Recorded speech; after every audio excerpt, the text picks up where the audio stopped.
Saludos a todos y a todas, bienvenidos y bienvenidas a otro episodio de Raqueteando como esto lo hacen en GW5 Network. Dale subscribe, siempre comenta, comparte estos episodios que lo hacemos con mucho cariño, mucho amor para todos ustedes. Y si tienes una idea para un podcast, ven aquí a GW5 aquí en San Juan, que son los mejores. Así que llama o visítanos en cualquier momento.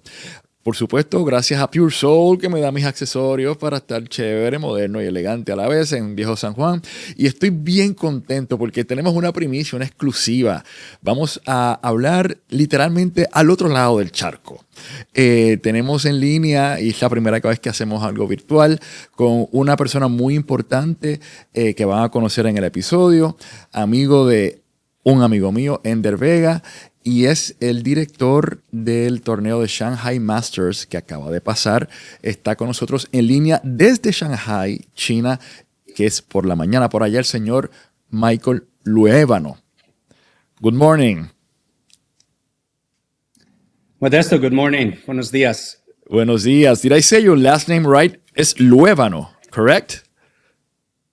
That's perfect. Thank you. Thank you so much. Very Latin.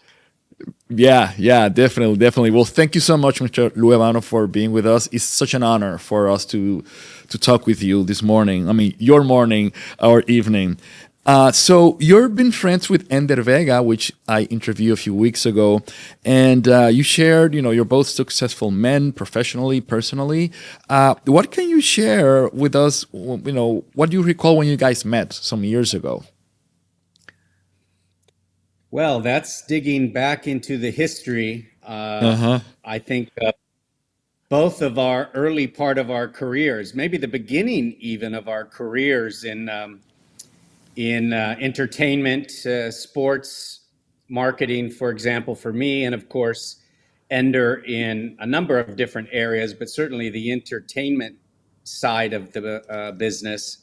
So we met in, I think, 1986 at the Hyatt Dorado Beach. Correct, yes. And I was the head tennis pro there.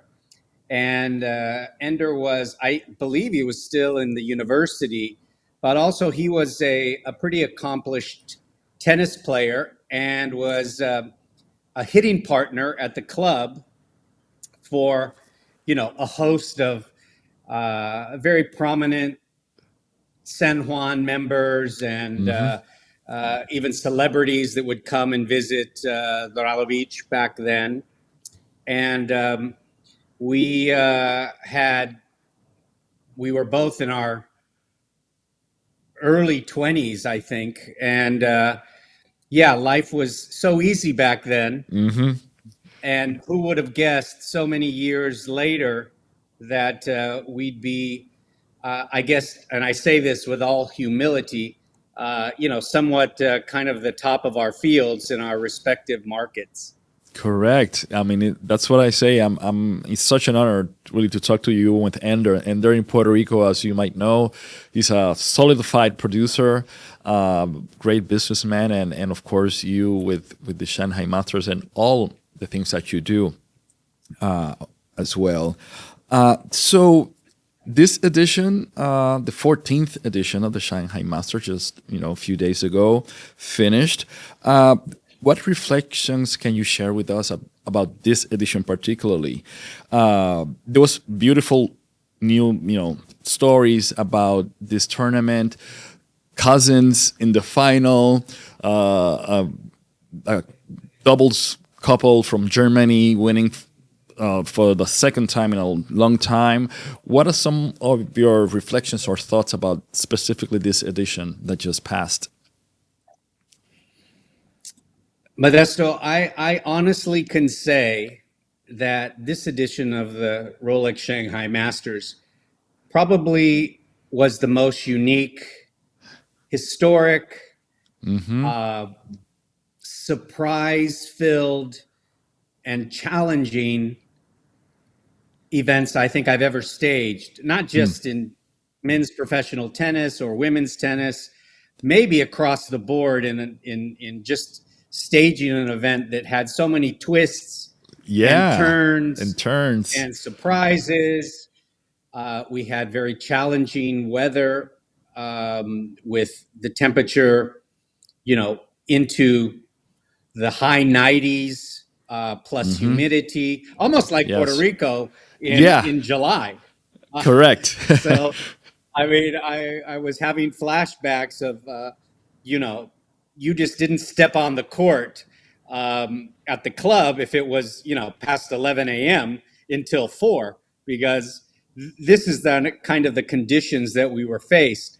But you're absolutely right. We had a fairy tale type of final with two Yes. cousins, and not just two cousins, but a player not even getting into the qualifying, Correct. ending up winning the tournament, and he was ranked 204 in the world. So I think this is almost a movie script. Yeah, Maybe like Ender nobody would would be believe interested it. in writing. Yeah, it's unbelievable. But and I think, as a tournament director and throughout our history, we've been very fortunate to have a very, very high level of, let's say, champions that have graced our event, from Roger Federer, Novak Djokovic winning 5 Correct. times, Yes. Roger 4 times, Andy Murray 3 times, kind of the big 3, Yeah. big 4 kind of home here in Asia winning this tournament. And to have this outcome was truly just off the books. And, happily that it got so much attention globally that the story still continues. Even last night at the Rolex Paris Masters, they Paris. played Yeah. again. And he beat him again. He beat him again. So it was really, and he's playing great. So I'm super, super thrilled and relieved in a way that, this was not just a one-off. I think this is a legitimate player. And the tournament was a platform for him to realize his dreams, and to be a part of that story for him was a real honor for me and for us as organizers.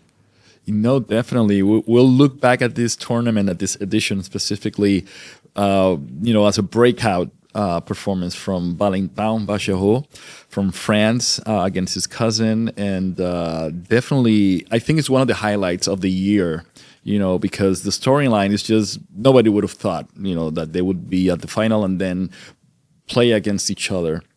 And then, of course, one of them, Valentin, winning and then beating him again at the Rolex Paris Masters. So this is a beautiful story.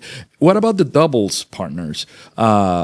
It's also like historic in the sense like it haven't been like a doubles partner from Germany in a while. Meaning I read the first one was 2 guys, one named Boris Becker and the other one Michael Stich from Germany that won this, as a doubles partner. It's also historic in that way, correct?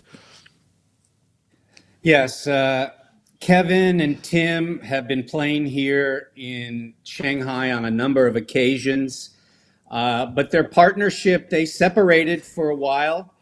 They're a very strong, a top 5 doubles team at one time in the world.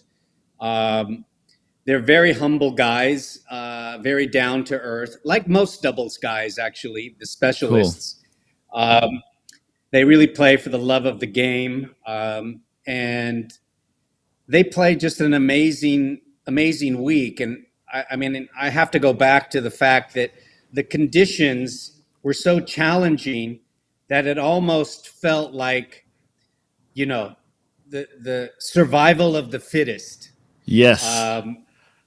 type of scenario, because, they had some, and if you watch, ATP Tour doubles at the highest level, it's basically they almost split sets and then it comes down to a 10-point super Tiebreak. tiebreaker. Yeah. And, they exchange match points one way or the other. So it's really so close, and to have them win after, you know, a number of attempts here in Shanghai, and to win a Masters 1000 as a long-term pairing was really great. They're close friends of mine. They really helped the tournament in doing appearances and extra things for our sponsors and for the fans. They signed lots of autographs. So it's really a great feeling to have them as our champions here in 2025. Great, great. Such an amazing story. And also looking forward to, the rest of the year and of course 2026, what might happen with Valentin Bachejo and then these doubles partners from Germany. So we'll be on the lookout for that. Also this year, Mr. Roger Federer, he has won this tournament a couple of times. As an ambassador from Rolex as well. You welcomed him at the airport. We have a picture that we want to share with the audiences, that you welcomed him at the airport. And I joke around because I took a picture with Roger back in 2007 at the US Open. And I always joke that he's my bestie and also he's my favorite player of all times. And, Roger, he played an exhibition match at the tournament, but also he's retired, of course. How do you, since you know him from, as a competitor, now as a retired professional player, one of the GOATs of our sport, how do you assess how he is now? Is he more relaxed? Is he different from when he was competing? How do you describe Roger now? Well, I can tell you that, our history dates back to 2002 when we staged our first Tennis Masters Cup here in Shanghai, which is now known as the ATP Tour Finals. But in 2002 was the first time I met Roger. I had actually tried to get him to play in our small 250 event way back when it was called the Heineken Open. But never really, I couldn't get him. But he came in 2002 and we met. He was 8 in the world. That was his first tour finals appearance. And he is, without a doubt, just a unique human being. Even I would not say he's changed that much. Certainly, matured more. And is more experienced. But in 2002, he was such a gentleman, such a fun, relaxed type of player. And back then, nobody really understood really what dominance he would play in the sport for the next, 18 couple of years. Yeah. And so everyone, there was a lot of great players back then. There was Leighton Hewitt, Juan Carlos Ferrero. David Nalbandian. You had Nalbandian, who was an alternate, actually, and ended up winning that event over Roger. Yeah. Or not in 2002. That was 2005. But the thing I go back to is that Roger 2002 version versus Roger 2025 version, he's a little more mature, but the same type of same essence, gentleman, same easygoing manner, very funny, great sense of humor, kind of goofy sometimes. When you're with him, it's almost like you could be just sitting with him talking about really anything. He's very engaging, and since you've met him, he makes you feel like you're the most important person in the world when you're with him. And he's very focused, very engaging. And through our history, we have become very close personal friends. He won twice at the Tennis Masters Cup, and he won our tournament twice as the Rolex Shanghai Masters. But we have a relationship with him post his retirement called the Icon Athlete. So that was a 4-year deal. We have 1 more year left, and I'm sure we're going to continue to represent. He represents the tournament. He represents the city of Shanghai.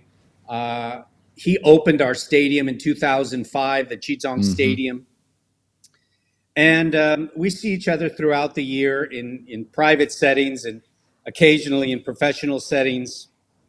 But he is a true representation of what a professional athlete, not just in tennis, but across multiple sports, I think what represents a really true professional and a great human being that most parents really should look up to. I know his parents, and now I understand completely how he is. He brought his whole family to Shanghai this year.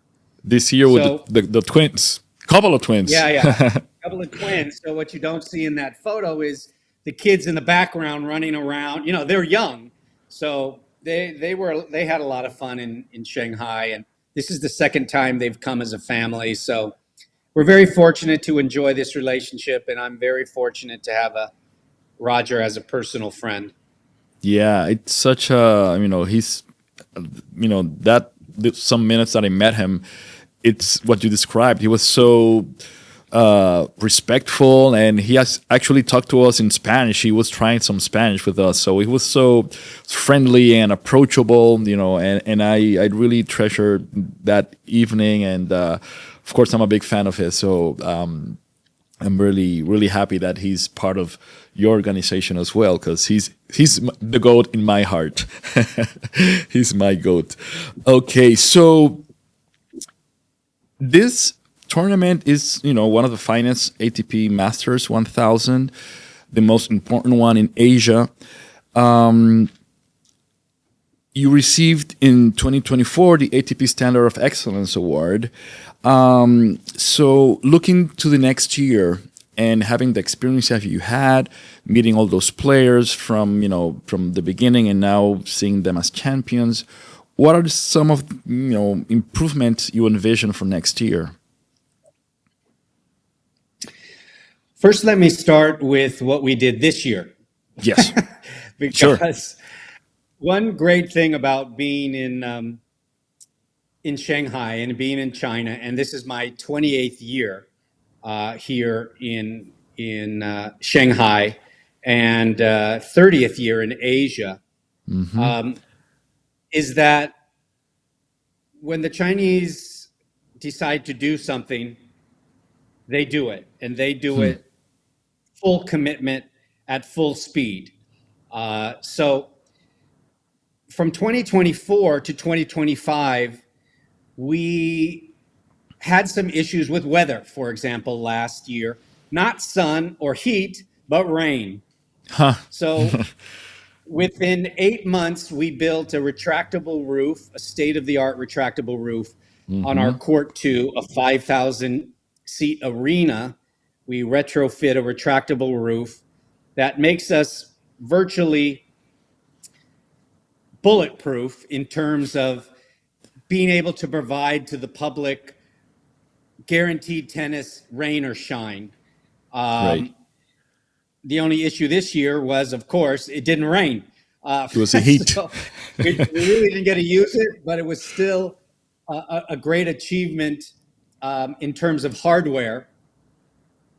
The second thing we did was built a 1,200-seat practice court, because in today's game, so many fans love to watch the players, the top players, practice, and they will sit there virtually all day. And we needed to accommodate those fans who buy ground passes and want to watch the outside courts early in the week. And that was a huge success. We have a sponsor, funny enough, Royal Caribbean Cruise Lines is the sponsor of that court. So back to my Caribbean days when I used to live in Puerto Rico. So that was kind of a nice, also a hardware addition that made the event very special. So moving onwards to 2026 through 2028, we're going to enter our phase 3 and 4. We're going to tear down our court 3 and build an 8,000 seat retractable roof arena. Whoa. Starting in 2027. 2026, it takes a year to permit, well, 8 months to permit this.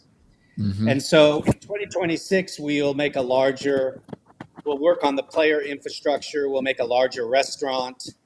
We'll add lounges. We will improve some sound system on outside courts. But really the big plan, also I should also, we have licensed the ATP together with the ATP name, and we'll be building an academy, an ATP tour. Great. An academy. Yes. An international academy starting in 2026. And then onward to 2027, the new stadium with a retractable roof, retail, restaurants. The only thing comparable to that would be something that they have in Australia called the Margaret Court Arena, which is also a retractable roof, completely climate controlled with retail, restaurants, corporate skyboxes, and about 8,000 seats with a sky bridge connecting the main stadium. So that'll give us 3 retractable roofs. Of course, building attendance, we did about 250,000 this year over the tournament. So we hope to get closer to 300,000 in the next couple years, which requires expanded infrastructures. And, it's not just about selling more tickets, about creating the space and the facilities necessary to accommodate all those people that come to see your tournament. So big plans. We're fully supported by the Shanghai municipal government and the Just Sports Group, who I work for. Actually, I helped found the company. So, yeah, it's full steam ahead. We are the only Masters event 1,000 in Asia. So we have a big representation for this continent. Yeah, no, certainly. And we'll be, looking forward to it. Ender, when he was here, he told us that, you have invited him a couple of times. So hopefully Ender will make it in the next couple of years to China. Hopefully I'll go with him. Let's see how it all goes. But yeah, I'd love to have you host your podcast here at the tournament next year. Why don't we make that plan and you drag Ender with you? That's a plan. Okay, I'm gonna call Ender right away after we're done, to let me know. But it's a great idea. I haven't never been to Asia. I've been to Europe a couple of times, or never to Asia. So it'll be a first in Asia and a first, and a tournament at this level. So yeah, I'm gonna work on it. Thank you so much for the invitation. And piggyback from what you just said, that you're gonna have an academy. And thinking about the Chinese players, that had reached the top, this, I don't know how to pronounce his last name, Shang Xingzhen. He was world number 31, and I've seen him play. He plays really good. Besides him, do you see any other Chinese players that might get to that level, or probably next year we'll have a breakthrough performance or breakthrough year? Yeah, great question. It's a question I've been answering for, 28 years. So I would have to say, the simple pronunciation for his name, what people call him on the tour, is Triple Z. So just call him Triple Z. Triple Z. It's actually Zhang Zizhen. That's how you say his name, Zhang Zizhen. Zhang Zizhen. Yeah, and he's from Shanghai. And 2023 actually was the breakout year for the Chinese players, where you had Triple Z. You had Jerry Xiang, who's from Beijing, 19 years old, also break into the top 100. And you also had Bu, who's in the also the top 100 from northern China, from the Xinjiang region. And then you had one or two Taiwanese players that rounded out. We had 4 male top 100 players, with Triple Z being the best. Triple Z winning a mixed doubles medal, a silver medal in the Olympics last year. But then he was injured. Same with Jerry. Had an injury in 2024 that took him out for 6 months. So their ranking has fallen a little, but they are back on the tour and they're competitive. Jerry won a title last year. Also, we have Wu Bing, who is from Hangzhou, was also a top 100 player, but also was injured, but he won the Dallas title in 2022, beat John Isner in the final there. So I've finally reached a comfortable point in my career where I can say, after many years, hoping, praying to the tennis gods that, the men would the finally magic. break out. Yes. Yeah. But having said that, you can never discount the depth of the women's players, starting with Li Na. And they're consistently top performers in the women's game, Grand Slam winners in doubles, semifinalists in singles. Li Na winning 3 Grand Slams, 2 in the world. So the sport of tennis right now in this country is the number 1 aspirational sport. It is the fastest growing sport for youth. It is becoming an incredibly lifestyle type of sport. And what a lot of people don't know is that it's also the sport of government officials and very senior people that love to play and follow tennis. So that's created a lot of opportunities for investment. A number of Chinese cities, not just the major cities, but the secondary cities, have tour events, smaller events, especially on the WTA tour. I think there's 9 or 10 right now. So tennis has enjoying a very, very strong presence here in the country. It probably ranks, I haven't read the latest data, but it's probably number 4 or 5 in terms of participation in the sport. Wow. So it's growing fast. It's taken many years, my entire career, basically. So we're in a good place. And, I am just proud to have played a small part in, development in this country and the sport. So, but it all began in Dorado Beach in 1987. 1987 in Puerto Rico. Started. Yeah. Puerto Rico will always be my home. I have many, many friends there. I have a Puerto Rican daughter. So, I am always an island boy from Dorado Beach.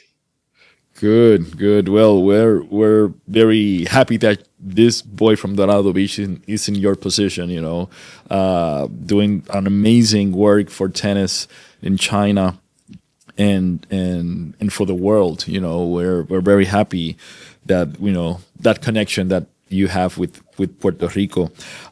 So having said that, you've been awarded several times, in your career. Does any of those awards stand out? Like you have some award that is more special than the other, or what are your thoughts about it? Because the work you've done, it's been awarded, and everybody knows the contribution you've made to the sport in China. Well, I think obviously the awards are great to have, and being as a tournament director, and I also am an executive director of the company, but really to produce something, and you probably know that we don't just do tennis, we do Formula One, and we own a football club, a basketball club, we do equestrian. So it's it's easy to kind of think that the award is something that I did personally, but it takes such a huge amount of talented people that work around the year to create the atmosphere and the conditions that that people notice and recognize. So I wouldn't want to take credit for any of the awards personally, but I would have to say that being recognized as a foreigner by the Chinese government as contributing to the sport is a great honor. It is something that is not done very often by the Chinese government, and to be recognized by the Shanghai municipal government is something that will always be very, very special to me.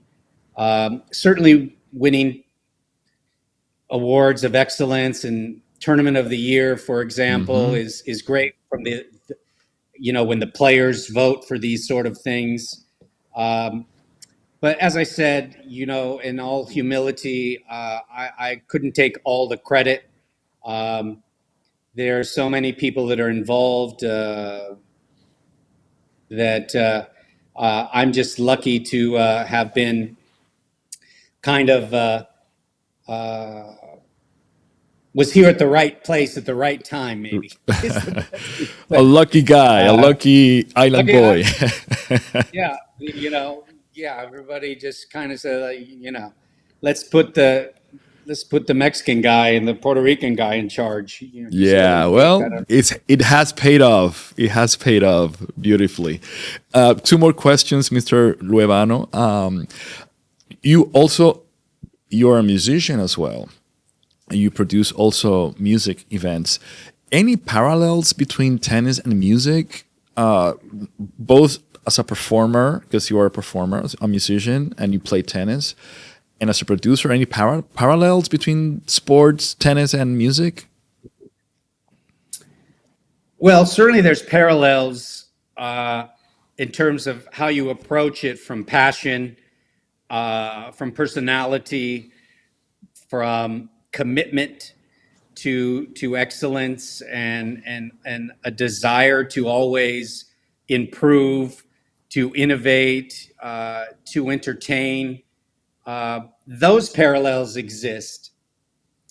But in terms of, if you had to say, producing an event, there's a lot of unsimilar things.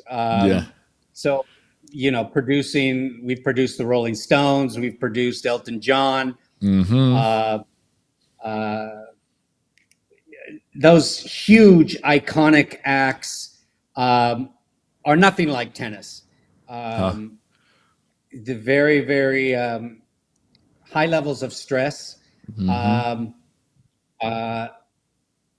Whereas in the sports world, there's different levels, different challenges, but nothing that reached the peaks of dealing with a major artist. I've also done music festivals, which have more of a sports event production feel. But in terms of a performer and a musician, I think that there are very, very similar type of aspects to it that come into, there's unpredictability as well.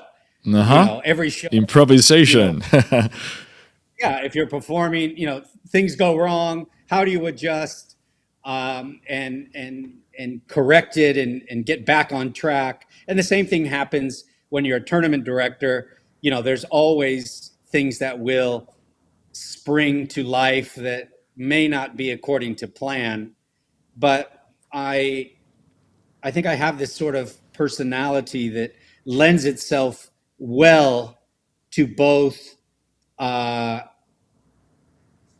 of my career. Yeah. Of course, music on a business side has been very good to me here in this country as well, as the sports. But I would never say that I was a world-class musician, that's for sure. But it has been a great complement to my life as a sports promoter and organizer.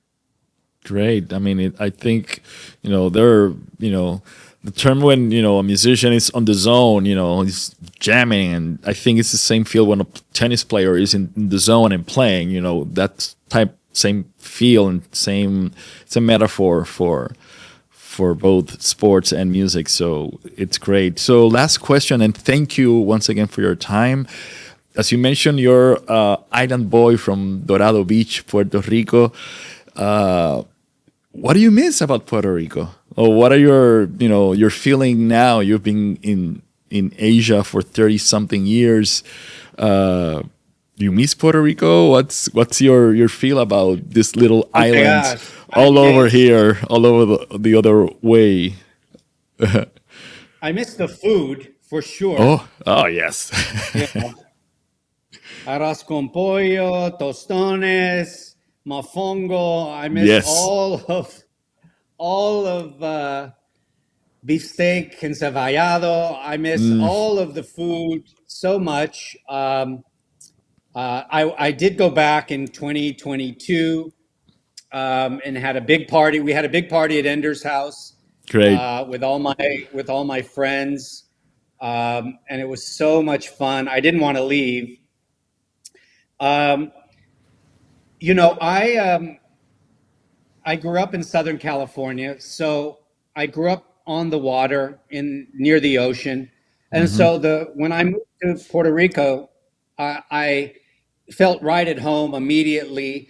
My Spanish wasn't great, but I am Mexican, so I did have a decent background in Spanish. But I think I miss the people. I miss the people, my Puerto Rican friends, very much. They're so close to my heart. And every time I talk to them, we fall right back into Where you left. 1990. Yeah. Oh, Right off yeah. I know where the we feeling. left.